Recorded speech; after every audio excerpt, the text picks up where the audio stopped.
Yo, welcome back to Son of a Preacher Man. Soapman is in the house.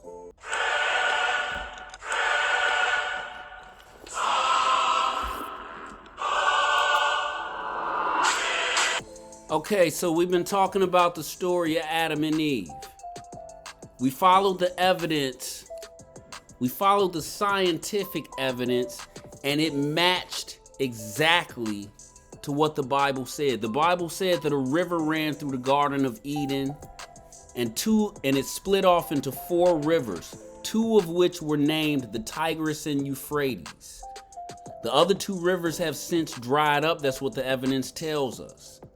But the Tigris and Euphrates remain to this day in modern day Iraq. Okay, so in ancient times, the area of the Tigris and Euphrates was called Mesopotamia. And in southern Mesopotamia, where the rivers eventually merged, was known as the land of Sumer and Akkad. And so in the last episode, we were getting familiar with the people of Sumer and Akkad. Now, we didn't really talk about the people of Akkad, but you can just look at them as being synonymous with the people of Sumer because they were neighbors to the Sumerians. They pretty much mimicked the Sumerians. They pretty much believed what the Sumerians believed. Okay, so the reason that the land of Sumer and Akkad is so important when you're looking for evidence of Adam and Eve is because the Bible tells us that Adam was exiled out of the Garden of Eden. And the land of Sumer and Akkad are just north of where the Garden of Eden would have been. The scientific evidence shows us that this area was once filled in with land. This area of the Persian Gulf was once filled in with land. And that it was rocked by an earthquake in ancient times. And subsequently flooded with water. So we have the how and how the Adam and Eve got kicked out of the Garden of Eden. The Bible doesn't tell us that. Scientific evidence tells us that. It fills in the gap. It's the missing puzzle piece. So we have evidence that, and I'm not making this up. That's what the evidence tells us. The evidence clearly shows that the Persian Gulf was once filled in by land and that it was hit by an earthquake. And so we know Adam and Eve went somewhere. The people of Sumer, when they emerge on the scene, they are advanced light years beyond their contemporaries, meaning the people that they live with during that time. They're light years ahead of them. I don't think it's a coincidence, given their proximity to where the Garden of Eden is supposed to have been. Okay, so the Sumerian people, as I said, were very advanced. We talked about that in the last episode. I'm not going to rehash it this episode and bore you to death. But you need to know, it's significant to know that these people emerged on the scene. You know, once again, you look at the bottom row, these people were using chariots as far back as 3500 BCE. A lot of cultures claim that their ancestors were the first to use the chariot because the chariot changed warfare. You know, it's how people try to piggyback on the intellect of these ancient people. They say, oh, these were my ancient ancestors who did this first. These Sumerian people were using chariots. The chariots revolutionized warfare, and we know, as far as we know, it started with them. So these people are immensely advanced, far beyond the people who lived during their time period, okay? You need to understand it. You can tell, it's evident when you look at these people's artwork, the way they buried their dead, the way they crafted their artwork, the way they went to war, the way they ruled and set up governments. It's evident that these people, the sophistication of these people is beyond obvious, okay? And this is just some of the artwork that I'm showing you in these slides. You know, you see the government, the organization, the hierarchy, the structure of not only the government, you know, ruled by a king, but also the priesthood. And I told you in episodes before, long before there were kings, people were ruled by old priestly men. Gandalf-like characters, Merlin-like characters, old, wise, I don't want to call them magicians and sorcerers, but of that ilk, looked upon like that, priestly figures. The Sumerian people were the first, or are given credit for being the people who established the first writing system. A lot of what they did, we still practice today. We build off of what they started. A lot of what we have today is based off of what they started thousands of years ago. And I'm not going to dig deep into that, but you need to understand that. And relevant to what we talking about, these people just happen to, by happenstance, coincidentally, live just north of the Garden of Eden. I said this last episode. The Sumerians may have well been Adam and his descendants. They may have, I don't know. That's why I don't say that. So anyway, what makes the Sumerians relevant to us is that when they emerge in history, they emerge just north of where the Garden of Eden would have been. They operate off of the same river. Okay? As you look at this map, these cities in red, these are Sumerian cities. These are the first Sumerian cities. This is where they live when they pop up, right off the Euphrates River. So you would think that the Sumerians might have something to say, or might have some evidence to lend us about Adam and Eve, seeing just by their proximity to where the garden should have been. These super advanced people, the pinnacle of their sophistication is shown in the temples that they built. They built these temples, we call them ziggurats, and they used them to worship their gods. And they had a pantheon, a hierarchy of gods that they worshiped. And these great structures and these great temples were used to worship and sacrifice to those gods. They built them reaching all the way up into the heavens, just like the story in the Bible, the Tower of Babel. And it is believed by me and a lot of experts that the Tower of Babel was in fact a ziggurat. These were immensely big structures for back in these times. They were super complex. They were scientifically sound. This was a near impossible feat. These people are building these things off of a river in the desert. I'm sorry, I'm stumbling over my words. I'm a little bit tired. But these people building these things off of sun-dried bricks, just like the Bible said with the Tower of Babel, off of a river, with a river to one side and a desert to the other. Okay, so this is a restored ziggurat that you can see today in Iraq. Okay, so talking about the Sumerians, these people knew the story of Adam and Eve. Their creation story of how man was created is eerily similar to the story of how Adam was created. This tablet, which is dated to 2000 BCE, dates to the correct time that the Sumerians reigned in southern Mesopotamia. And it was found in southern Iraq, which would have been southern Mesopotamia in ancient times. So right time, right place. And I showed you this drawing. This is a recreation. This is the story of Adam and Eve in an image. The Sumerians were the people who would eventually come up with the first writing system. But before they developed a writing system, this is how they told stories. This is how they wrote through art. Letters started off as pictures, as images. Before people could write, this is how they told stories. And this image is telling the story of Adam and Eve. So we talked about the Sumerian king list. The Sumerian king list is a stone tablet. It's a four-sided cube. I shouldn't call it a tablet. It's a four-sided cube with cuneiform writing on it.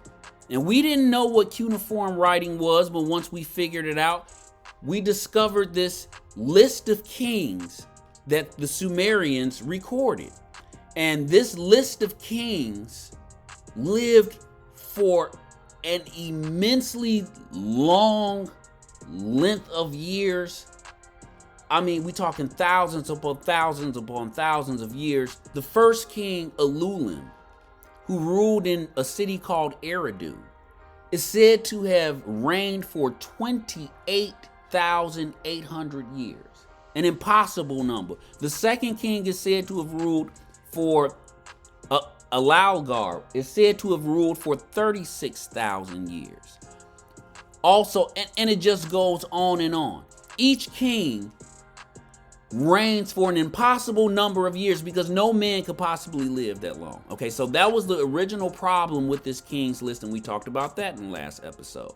Okay, so what people start pointing out about the last 10 years that I can recall is that this list of kings who live for these extraordinarily long length of years, this list on the Sumerian king list is eerily similar to the list of Adam and his descendants. You know, the Bible gives a detailed account of Adam and his descendants in order. And all of them live for these extraordinary long number of years.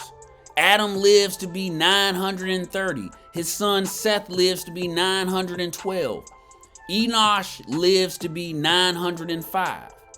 Okay, so they not quite as long as the length of years that the Sumerian kings lived, but I think we can all agree that all the people, all the names that you see on your screen, the list of Adam and his descendants and the Sumerian kings, they all live for extraordinary long periods.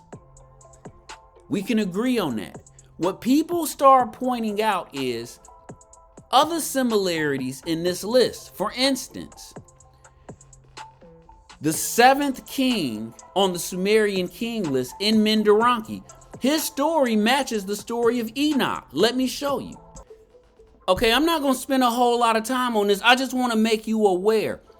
You do a quick Google search. I put in Enoch's story. It says Enoch's story, as this is the AI response.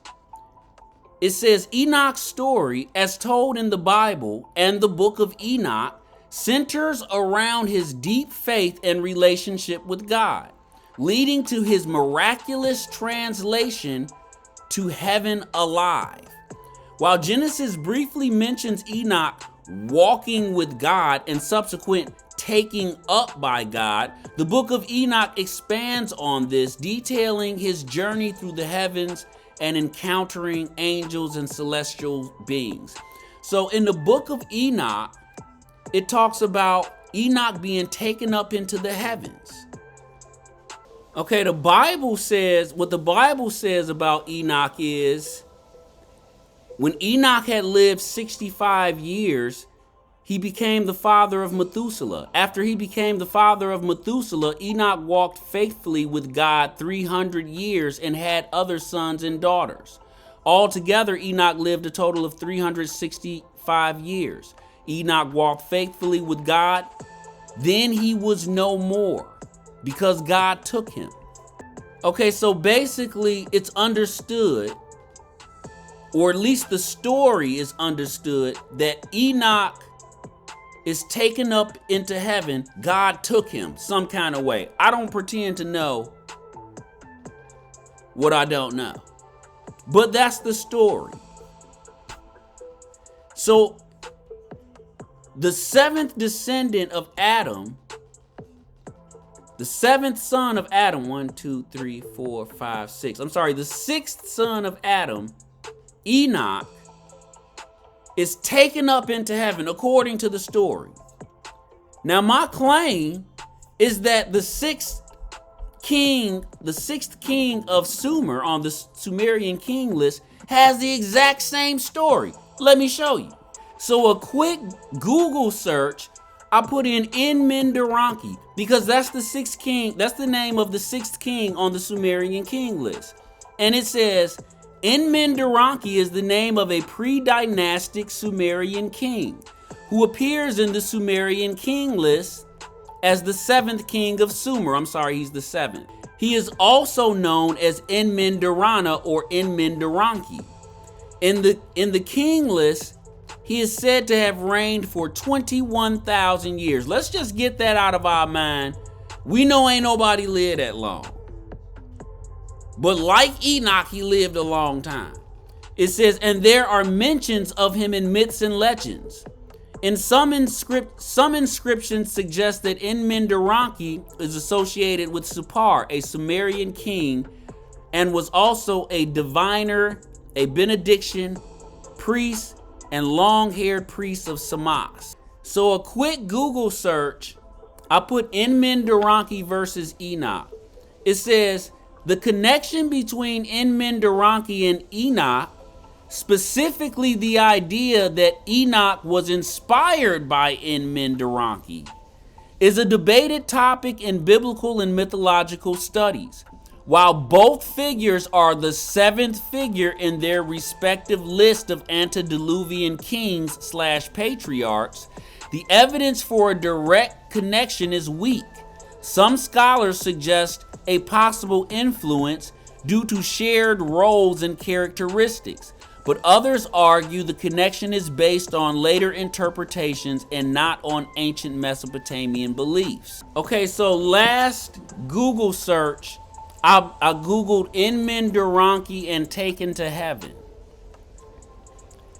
It says, in Babylonian tradition, Enmindaranki, we talked about the Akkadians, or the area of Sumer and Akkad.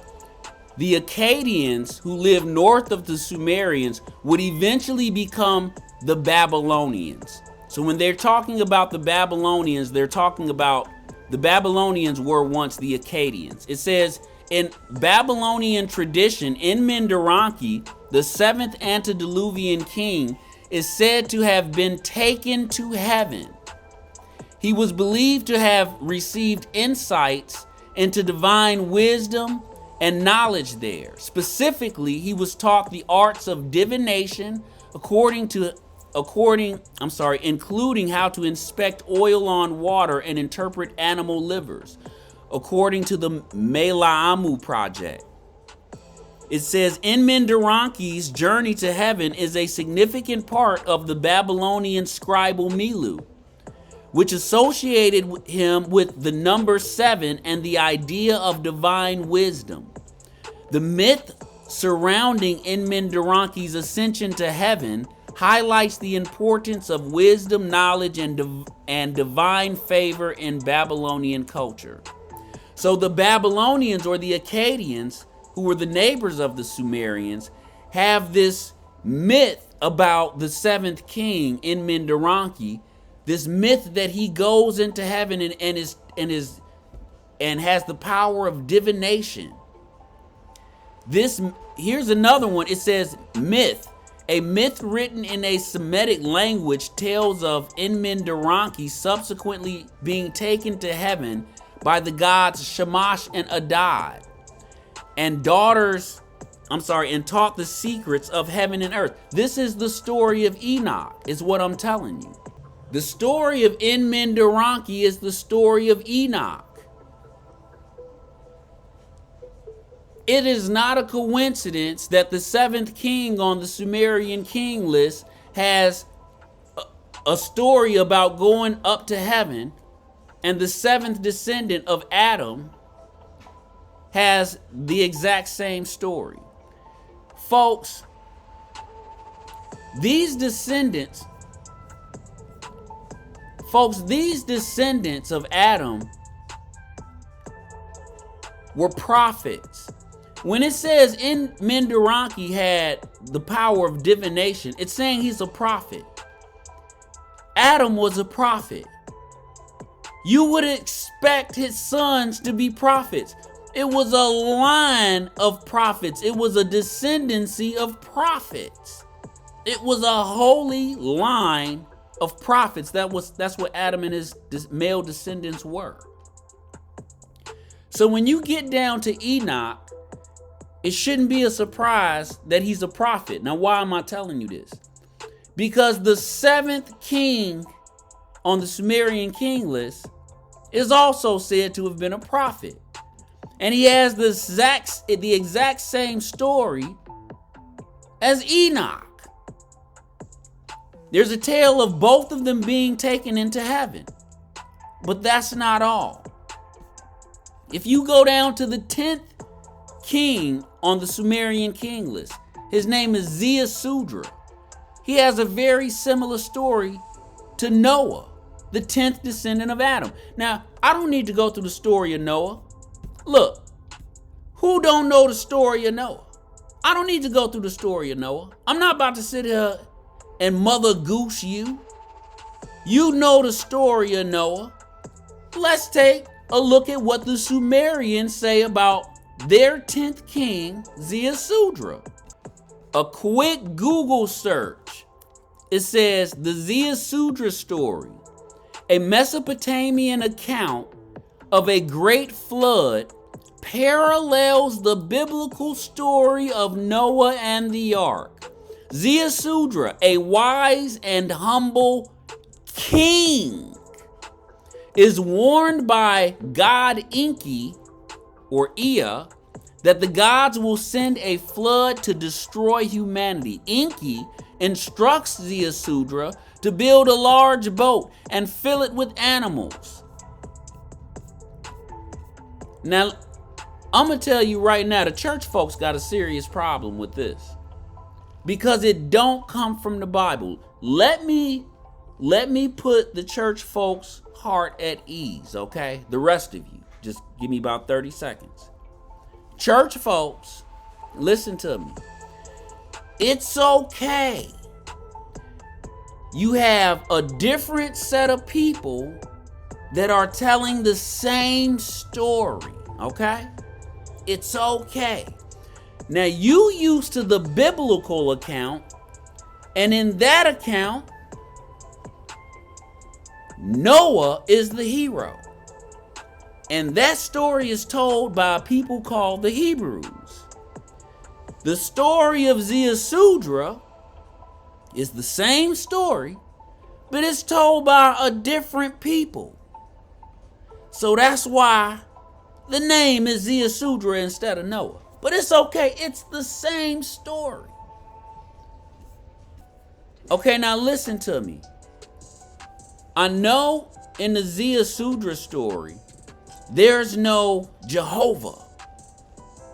It talks about gods you may be unfamiliar with, but it's told by different people who, at that time, which was well before the Bible was written, believed in many gods.